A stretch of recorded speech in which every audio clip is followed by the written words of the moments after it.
बिस्मिल्लाहिर्रहमानिर्रहीम। अस्सलाम वालेकुम नाजरीन, आप यूट्यूब चैनल देख रहे हैं। मैं इमरान खान हूँ। नाजरीन, इमरान खान साहब वाले केस में अलीमा खानम ने हाई कोर्ट के बाहर बातचीत भी की है। उन्होंने कहा ये फाइल मंगवा कर दिखाएंगे, लेकिन हमारा ख्याल है कि एक चीज़ बिल्कुल वाज़ेह है कि इमरान खान का असल में सिर्फ यही अलकादर है, केस यही है। अगर इसमें ज़मानत हो जाए तो बरीयत भी हो सकती है, बाहर आ सकते हैं, और इमरान खान आज या जब भी ये सुने जाएंगे तो रिहा हो सकते हैं। लेकिन जो स्क्रिप्ट बनाया गया है वो ये है कि तोशाखाना केस में जल्दी जल्दी सज़ा दिलवाई जाए, और जब सज़ा हो जाएगी तो फिर इसमें ज़मानत दे दी जाएगी। ये वही बात है जो मैं आपको काफ़ी अरसे से कह रहा हूँ। ये बात आप सबको भी समझ आ रही होगी और हमें भी समझ आ रही है, लेकिन ये इंसाफ नहीं है और इंसाफ के तकाजे पूरे नहीं हो रहे।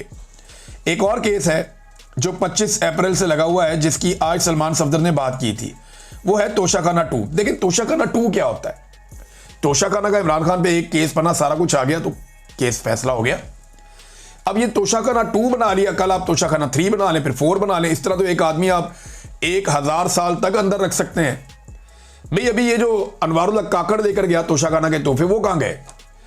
क्या ये तोहफे सिर्फ सियासतदानों को मिलते हैं, जर्नैलों को नहीं मिलते? उनके तोहफे कहां गए? जो जजों को मिलते हैं वो कहां गए? क्या वो जो है वो मुकद्दस गाय है? उन्होंने कभी जवाब नहीं देना, उनको जो तोहफा मिला वो किस मद में मिला और वो कहां गया? ये ज्यादती इमरान खान साहब के साथ की जा रही है और पूरे पाकिस्तान को नजर आ रही है जो ज्यादती हो रही है, सबको नजर आ रही है। इस हुकूमत का जो वजीर आज़म है वो भी यही कर रहा है। जाली हुकूमत है ना, जाली वजीर आज़म है, वो भी यही काम कर रहा है। वजीर आज़म को देखो तो आपको नजर आता है कि थोड़ी देर के बाद वजीर आज़म किसी और मुल्क में पहुंच जाता है। अभी कतर के दौरे पे निकल गए हैं कि जनाब वहां पे इसराइल ने एक मिसाइल जो है वो दागा है, तो ये कतर पहुंच गए। भाई ईरान के ऊपर इतना अटैक किया अमेरिका ने और इसराइल ने, वहां पे तो आप नहीं गए तारीख जैती के लिए, लेकिन आप वहां पहुंच गए कतर में।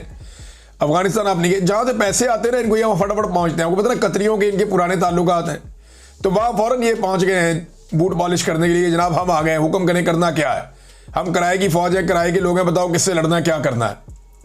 तो वज़ीर आज़म आपके वहां पे भी पहुंच गए, कतर में भी, और इससे पहले भी आप देख रहे हैं। और अटकेलियां कर रहे हैं बाहर, जो इनके साथ फॉरेन डिग्निटीज मिलती हैं, वो भी एक वीडियो आई हुई है, उसके हाथ के साथ अपना हाथ टच कर रहा है कि किसी तरह मैं इसका हाथ पकड़ दूं और हाथ पकड़ के एक अच्छा टिकटॉक मेरा बन जाए और फील आए जैसे कि बड़ी सारी एक जैती है, दुनिया मेरे से बहुत प्यार करती है। ये जबरदस्ती मिलने वाला वज़ीर आज़म है।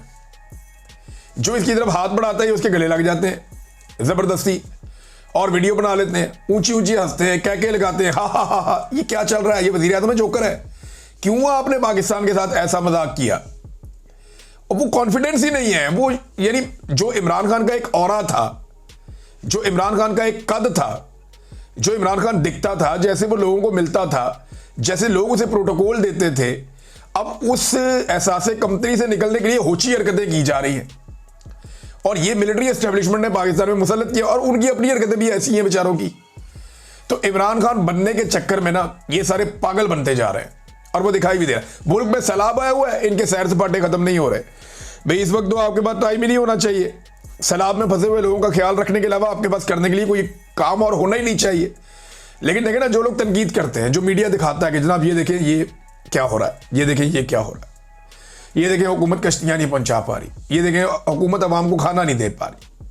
हालात यहां तक पहुंच गए हैं कि अभी मैं एक वीडियो देख रहा था, पुलिस वालों ने एक थैला रखा हुआ राशन का, ऐसे साथ इंतजामिया खड़ी है, एक एक करके बंदा बुलाते हैं, उसी थैले के साथ फोटो बनाते हैं, अगला बंदा आओ, फलां बंदा वल्द फलां बंदा आ जाओ भाई। वो बंदा आता है, उसके राशन के साथ फोटो बनाता है, वो बंदा जाता है, फलां बंदा वल्द फलां बंदा, वो आ जाओ भाई, उसी राशन के साथ, एक ही राशन के साथ कितने सारे लोगों की ये फोटोज बना रहे हैं।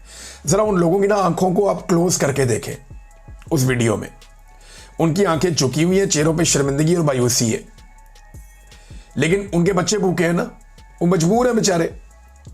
वो तस्वीर भी खिंचाएंगे, चाहे उन्हें 2 किलो 4 किलो चीज मिलेगी वो लेकर घर जाएंगे। बच्चे भूखे हैं, काम मिल नहीं रहा, मजदूरी कहीं पे है नहीं, खेत डूब गया है, मवेशियों का कोई पता नहीं चल रहा, खानदान वाले कौन कहाँ पे है कुछ पता नहीं है, बैंक सारे के सारे सूरत हाल सारी, वो बेचारे, ये तो बैंकों में कभी इन्होंने अकाउंट भी नहीं खोला, गरीब लोग हैं, कहाँ जाएंगे ये? वो बेचारे इनकी मजबूरी से ये फायदा उठा रहे हैं। घर में दाने इनके है नहीं, घर भी डूब गए हैं, सड़कों पे आकर बैठे हुए हैं। अब उनकी पहले बेइज्जती करते हैं, उसके बाद इनको राशन देते हैं थोड़ा सा। यानी इनकी मजबूरियों को इस्तेमाल कर रहे हैं अपनी सियासत के लिए, अपनी नौकरी चमकाने के लिए, अपने नंबर बढ़ाने के लिए। लेकिन अवाम इनको बताएगी। और जो लोग ये चीज़ें दिखाते हैं ना मीडिया पे, मीडिया तो बल दिखाते ही नहीं है। एक दो मीडिया वाले निकले हैं, आसमा शरादी को मैंने देखा और हामिद मीर साहब को मैंने देखा, या एक दो और लोगों को देखा। बाकी जो आपका रवायती मीडिया है वो तो निकला ही नहीं, उन्होंने तो इस पर काम ही नहीं किया।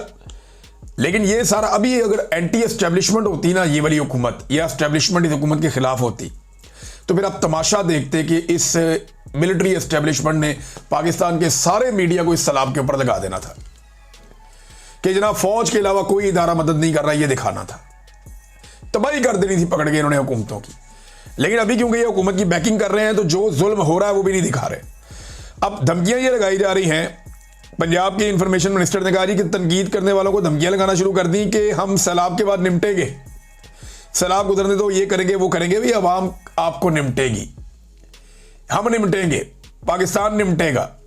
ये जाली मैंडेट और मैंडेट पे डाका डालने वालों से लोग निपटेंगे और बड़ी जल्दी निपटेंगे इंशाल्लाह। ये नजर आएगा पूरी दुनिया को।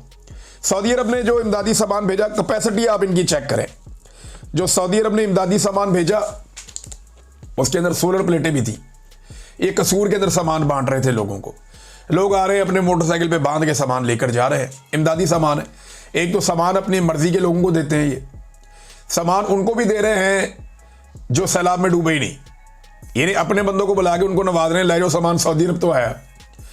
उन्होंने सैलाब मुतासरीन के लिए ज़कात और खैरात भेजी है, ये वो ज़कात और खैरात अपने चाहने वालों को दे रहे हैं, अपने बंदों में बांट रहे हैं। नंबर एक तो ये शिकायत आई।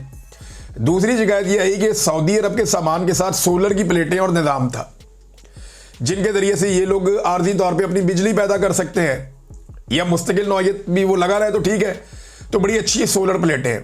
तो पता नहीं इनके मुंह में पानी आ गया, उस सोलर प्लेटें साथ दे ही नहीं रहे, वो अलहदा गोदाम में छुपा के रखी हुई है और वहां से लोगों ने वीडियो बनाकर इन्हें एक्सपोज कर दिया। अब ये नाज़रीन खाली पंजाब की नहीं सूरत हाल, सिंध में भी ऐसे ही है। सिंध में जो भी सिंध हुकूमत ने अरबों रुपए लगा के मनसूबे बनाए ना, वो सारे मनसूबे एक एक करके बिलावल के हक में बैठते जा रहे हैं।